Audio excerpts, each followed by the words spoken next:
Welcome, everyone. So the Lent course will continue.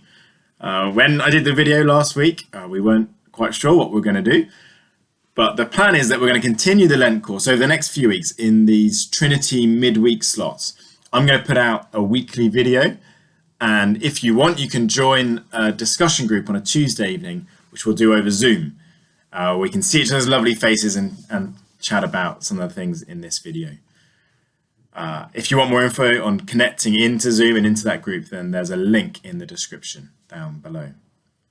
I've got to say, it's been an encouragement already how we as a church have pulled together in this time. It was great, wasn't it, yesterday, having 40 to 50 devices link in for our live service. And thank you for coping when it all went a bit south, the first stream. And I guess we should be thankful, actually. I managed to watch a video this morning of a vicar who managed to set himself on fire while streaming his sermon yesterday. You can find it online. Don't do it now. Watch the rest of the video. Our theme in this Lent course is living as an unashamed Christian. And the first week, 2 weeks ago, we thought about two convictions we need to believe. We need to have in our hearts a belief that it's true and a belief that it's good. And it's very easy in different ways to lose sight of those two things. Our theme this week is going to be the lives that we lead. I feel like I should have some emotional, inspiring music as we put the title up. Or maybe not. So 1 Peter is the book we're spending a bit of time in throughout this course. And the book takes a really big shift at chapter 2, verse 11. Before this point, look at who you are as Christians. It's great, it's good, it's true. At chapter 2, verse 11, Peter shifts gear to the kind of lives that they're called to lead in the world around them. Let me read a couple of verses, chapter 2, verse 11 and 12. Dear friends, I urge you as foreigners and exiles to abstain from sinful desires which wage war against your soul. Live such good lives among the pagans that though they accuse you of doing wrong, they may see your good deeds and glorify God on the day he visits us.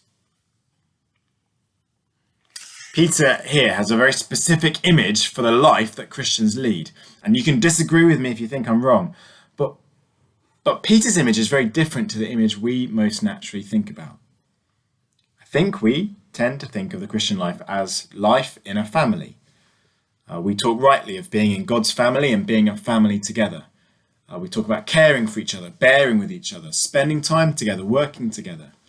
And we talk of God as our Father, whom we can trust, who leads the family, who protects us from danger. The language, it's all familial.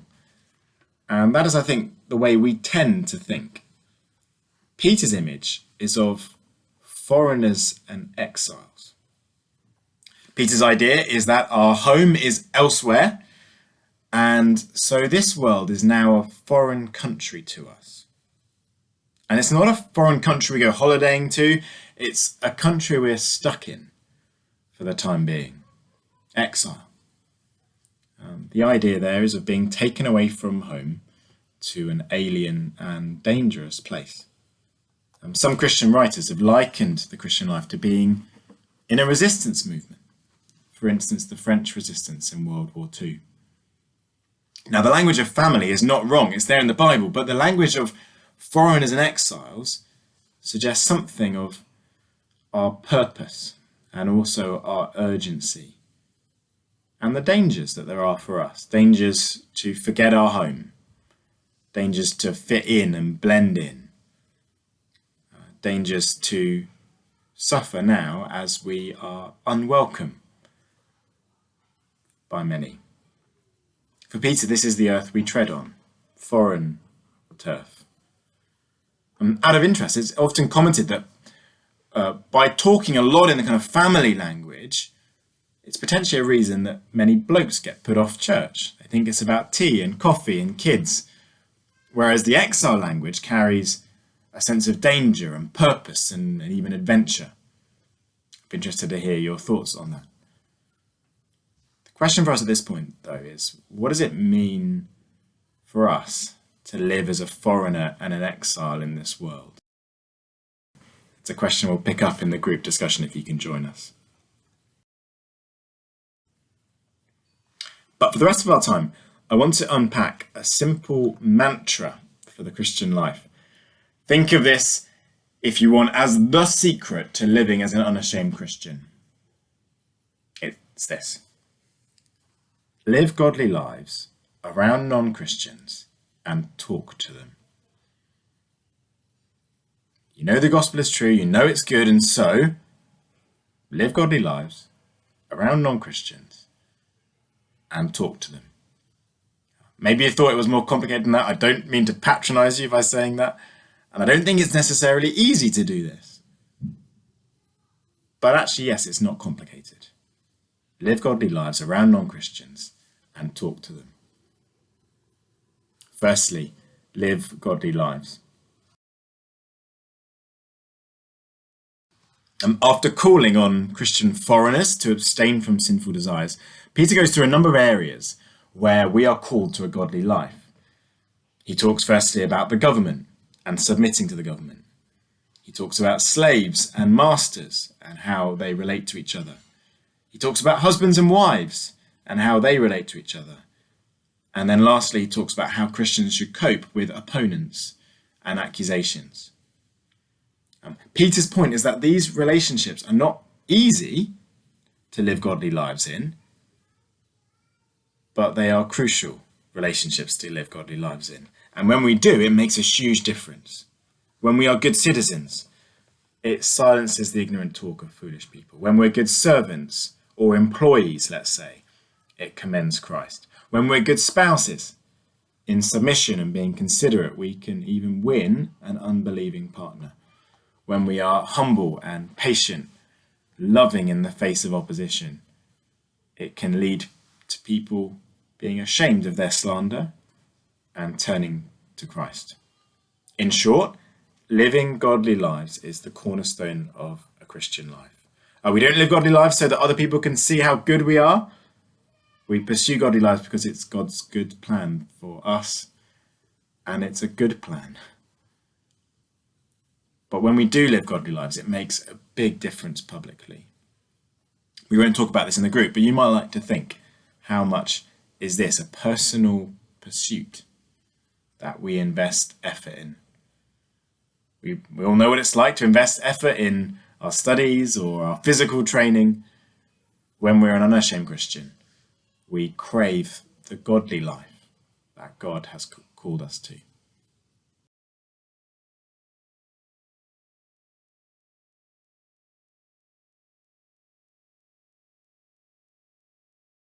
When I was an apprentice at a church in London, we'd often share prayer points as a staff team.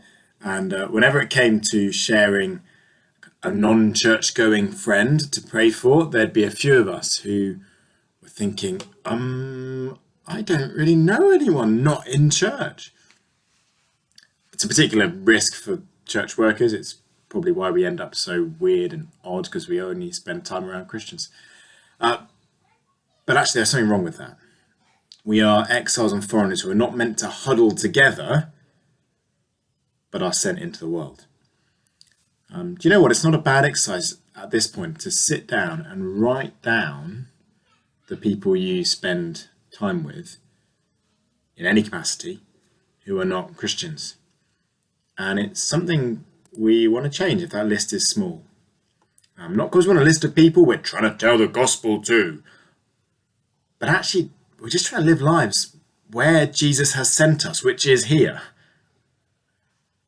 Now, at the moment, stuck indoors, the normal opportunities for spending time around others is limited. Though social distancing might provide us opportunities of a different kind to make contact with our neighbours in a different way, or text and phone old friends with these empty evenings. But there is a need in our society to be deliberate about this. People are often said to be craving friendships and community, yet find themselves in diminishing social circles as people look to the TV and social media to connect to the world. It might be worth making and looking through that list of who you know and think how you want to respond. Do you need a bigger list? Or are there people you want to see more of? Let me say that giving more time to some people might mean giving less time to others. For instance, if our family circle demands a lot of our time, we might need to find ways to ensure others are a priority too. Actually, if we've got a lot of non-Christian family, the way we prioritize others might be the way we stand out to them. When we're living as unashamed Christians, we spend time around non-Christians.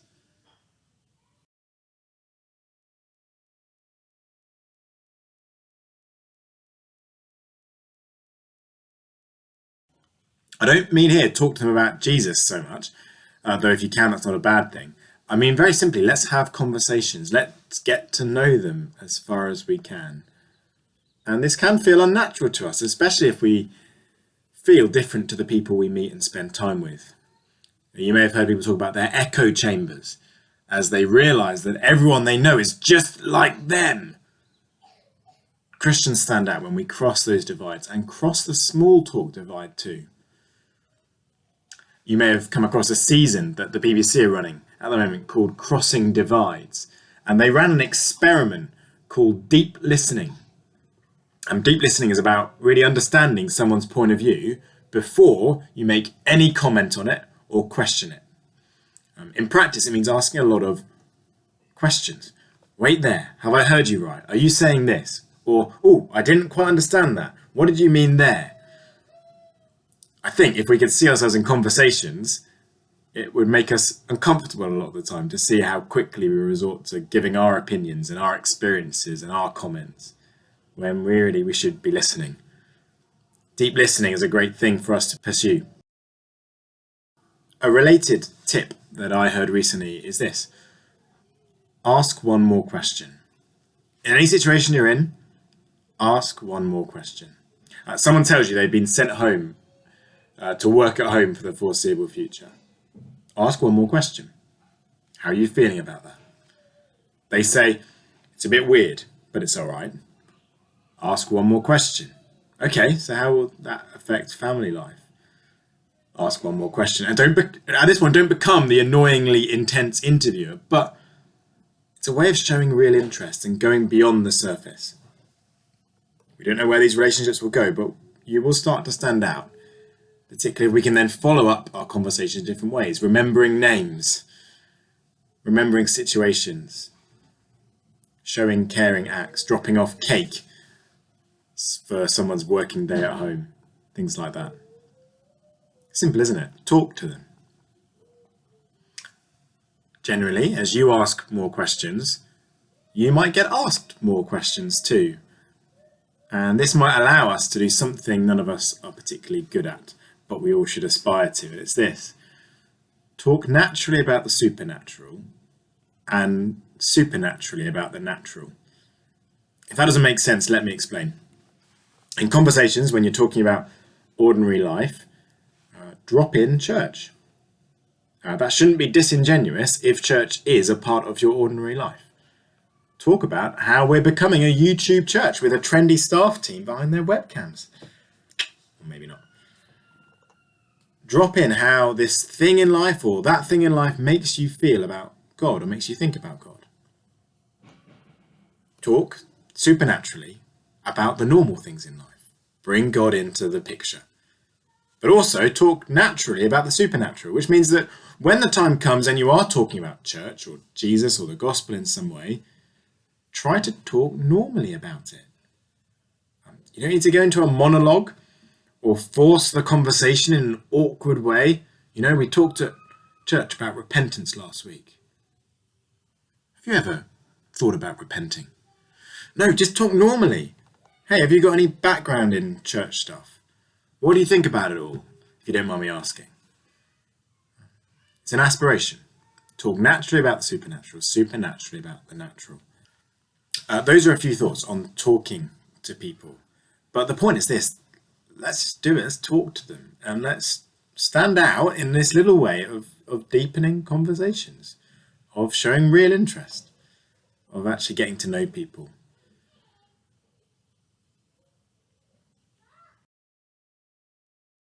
And so here is our simple mantra for this week's video. Live godly lives around non-Christians and talk to them. And hopefully that's given you a few things to think about.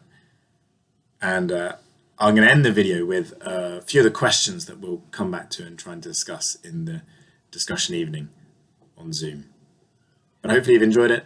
See you on Sunday or next week. Bye.